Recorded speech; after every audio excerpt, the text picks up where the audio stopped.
Welcome to the Deep Dive. This is where we take complex stuff, boil it down, and, well, give you the shortcut to getting it. That's the goal. And today, we've got something really interesting lined up. We're tracing this musical thread of resilience. Yeah, through a brand new Blue Note Records release, just out October 8th, 2025. Right. It's a new take on Al Jarreau's classic We Got By from 1975. Okay. And this new one features Dave McMurray on tenor sax and the singer Kem. So why this track? What makes it a good lens for us? Well, it sits right at this cool intersection. You've got jazz history, soul, R&B, and the original song itself is all about, struggle and getting through it. Right. Resilience. The source material makes it clear, doesn't it? The original We Got By, it wasn't aiming for #1 on the pop charts. No, not at all. It was deeper than that. Yeah. Really honest, soulful, looking at family, hardship, but also the strength that gets you through. So our mission today, for you listening, is to kind of quickly connect the dots, understand Al Jarreau's unique talent, why Blue Note Records is the perfect home for this, and who these new artists are, the ones picking up the torch, 50 years later? Exactly. Their stories are pretty powerful, too. Okay, let's unpack this. Where should we start? Jarreau himself. Yeah, let's start with the original voice. Alwyn Lopez Jarreau, born 1940, passed in 2017. Right. And Jarreau's path, it's not your typical musician story, not at first anyway. No, what do you mean? Well, before the Grammys and the world tours, he was actually focused on something completely different.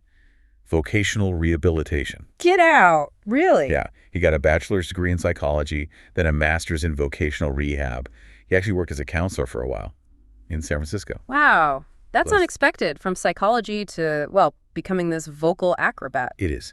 But maybe that background, that understanding of people fed into his music somehow. I don't know. But music eventually took over. And when it did, bam. That first album, We Got By, 1975, it hit hard, right? Didn't he win an award pretty fast? He did. A German Grammy, straight off the bat, just connected with people. International stage right away. So what was it about his voice, his style? His voice. It wasn't just singing. It was, the sources call it acrobatic, and it was. But smart, sophisticated. He did that scat singing thing, right? It- But more Way more. He mastered scat, sure, but also this incredible vocal percussion, and he could mimic instruments uncannily. Guitars, flutes, drums, like a one-man band almost. He turned his voice into this whole sonic toolbox. Pretty much. And that genius, that innovation, is what let him just slide between genres so easily. Right, which leads to that amazing fact the sources highlight. He's the only singer ever to win Grammys in 3 totally different categories. That's the one. Best Jazz Vocal Performance for Look to the Rainbow. Okay. Then Best Male Pop Vocal Performance for Breaking Away. Huge album. Massive. And later, Best Male R&B Vocal Performance for Heaven and Earth. Jazz, pop, R&B. It's kind of unheard of. It really speaks to his versatility, but also, his credibility across the board. Usually artists get pigeonholed, Absolutely. You make pop hits, maybe the jazz crowd tunes out, you get too complex, you lose the pop audience. It's a tightrope. But he walked it. Mastered each genre's rules without losing that core Jarreau sound. Mm-hmm. Which brings us right back to the song itself. We Gotta Buy, he wrote it, title track of that debut. And the lyrics. You mentioned struggle family. Yeah, it's very spiritual, actually, reflective. You can hear the influence of his upbringing. His dad was a minister. His mom played church organ. Okay. That church, that gospel feel makes sense then. It's deep in the song's soul. Definitely. It's about looking back, acknowledging the tough times, but focusing on the love, the unity that, helped them get by. And it was produced by Al Schmidt, the legend. The one and only. And Schmidt was brilliant at just letting that raw emotion shine through. No overproduction, just honesty. Jarreau's delivery is everything. And that honesty, that depth is why it's still relevant, why we're talking about it 50 years on. Precisely. It endures. So that depth, that kind of artistic honesty, it feels like a perfect lead-in to the record label behind this new tribute, Blue Note.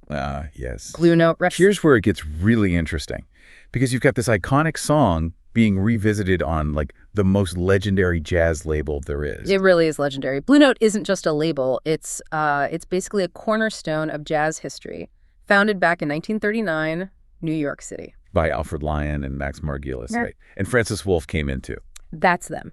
And what really made Blue Note special right from the start was this philosophy they had. It sounds simple now, maybe, but it was huge then. Which one? Giving the musicians real creative freedom. like actual freedom, letting them explore, take risks. How did that translate practically? Well, longer rehearsal times paid by the label, better recording quality. They really invested in the artist's vision, not just chasing hits. Commercial pressure wasn't the main driver. And that freedom, that commitment, it basically shaped the sound of a whole jazz era, didn't it? Yeah. The 50s, 60s hard bop. Exactly. The Blue Note Golden Age is hard bop, essentially. Can you give us the quick definition of hard bop again for listeners who might not be deep into jazz history? Sure. Think of it as evolving from bebop. It kept the complexity, the solos, but added more soul, more grit. It brought in really strong influences from gospel music, from blues, from R&B. So still technically demanding, but with this earthy, driving feel. That's a great way to put it. Earthy, driving, soulful. Which is why the absolute giants recorded for Blue Note, Thelonious Monk, Coltrane, Miles Davis for a bit, Herbie Hancock. The Mount Rushmore of jazz, basically. Pretty much. And you can't talk Blue Note without the look either. Oh, the album covers. Instantly recognizable. Totally. Francis Wolf's photography from the sessions, those moody black and white shots. Yeah. And then Reed Miles' graphic design, bold fonts, abstract shapes. It was a whole aesthetic package, as deliberate as the music. Right. Artistry from start to finish. And crucially, Blue Note isn't stuck in the past. They had a big revival in 1984, and they're still putting out vital new music today, still holding on to that idea of artistic freedom. Which is where this new tribute fits right in. It's part of that living legacy. Perfectly. It connects the history to the present. Okay, so let's connect to the present. Who are the artists bringing We Got By into, well, now? Let's start with the instrumentalist, Dave McMurray. Dave McMurray, tenor saxophonist, band leader, composer.